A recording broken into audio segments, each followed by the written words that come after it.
अक्षय शिंदेच्या एन्काउंटरचं recreation करण्यात येत आहे आणि अक्षयचा वकील कटार नवरेंकडून हे रिक्रिएशन केलं जात आहे अशी माहिती समोर येते आहे। मुंब्रा बायपास परिसराची वकिलांकडून सध्या पाहणी सुरू आहे आणि ही तीच दृश्य आपण पाहतोय। करण्यासाठी नेमका तिथून निघाल्यावरती किती वेळ लागतो या ठिकाणी पोहोचण्यासाठी, घटनास्थळी पोहोचण्यासाठी आणि तिथून कळवा रुग्णालयात नेण्यासाठी किती वेळ लागतो हे चेक करण्यासाठी त्यांनी आज स्वतः जे आहेत ते क्राईम सीन क्रिएटिव्ह करण्याचा प्रयत्न जो केलेला आहे। पोलिसांनी जो वेळ दिलेली होती ती वेळ तपासण्यासाठी ॲडव्होकेट जे आहेत ते निघालेले होते।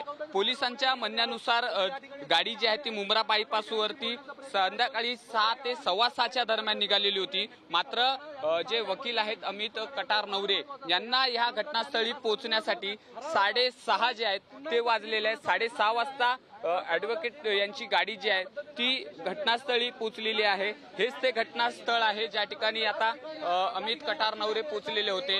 याच ठिकाणी जे आहे ते अक्षय शिंदे हे संपूर्ण गोळीबार प्रकरण जे आहे ते घडलं होतं आणि आता तो संपूर्ण घटनाक्रम जो आहे तो क्राईम सीन क्रिएटिव्ह करण्याचा प्रयत्न अमित कटार नवरे हे करताना आपल्याला पाहायला मिळत आहेत। आता अमित कटार नवरे हे जे आहेत ते या ठिकाणी काय सांगण्याचा प्रयत्न आहे, काय सांगण्याचा प्रयत्न आहे तुमचा, काय सांगण्याचा प्रयत्न आहे तुमचा? मला माझं प्लीज जरा काम करू द्या। मला जे काय बोलायचं मी नंतर बोलेन। पण तरीही काय तुमचा सांगण्याचा प्रयत्न आहे, काय तुमचा संशय आहे? समजून घ्या, आम्ही सत्य शोधायचा प्रयत्न करतो, इतकंच मला आता। 6:30 वाजले बरोबर, एक तासामध्ये तुम्ही पोहोचले। काय मला 2 मिनिटं मला 6:30 वाजलेले, तुम्ही या ठिकाणी पोहोचलात, एक तासामध्ये पोहोचलात। तुम्ही काय निष्पन्न, यातून काय निष्पन्न होणार आहे?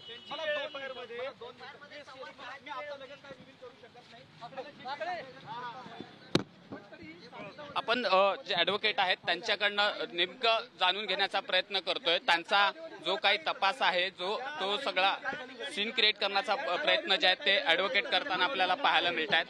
काय आयडिया आली तुम्हाला एक तासामध्ये? मला एक तासामध्ये तुम्हाला काय आयडिया आली?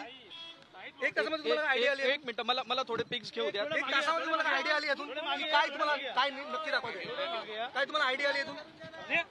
काय समजलं?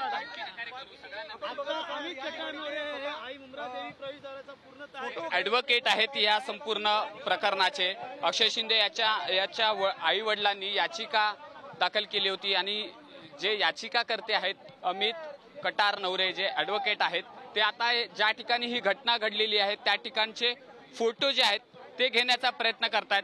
ज्या ठिकाणी ही संपूर्ण गोळीबार प्रकरण घडलं त्या घटनेचं क्राईम सीन रिक्रिएशनचं जे आहे ते ॲडव्होकेट करताना पाहायला मिळतात।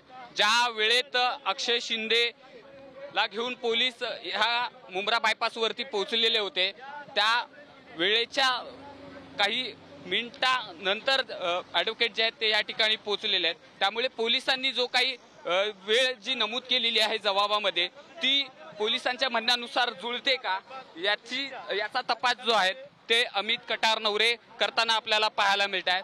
तर त्याचप्रमाणे ज्या ठिकाणी ही घटना घडली त्या घटनेच्या आसपासचा परिसर, घटनेच्या आसपासच्या परिसराची देखील पाहणी जी आहेत ते वकील करताना पाहायला मिळत आहेत। सर्व ठिकाणचे फोटोग्राफ्स मोबाईलमध्ये अमित कटार नवरे घेताना आपल्याला पाहायला मिळतात। हे संपूर्ण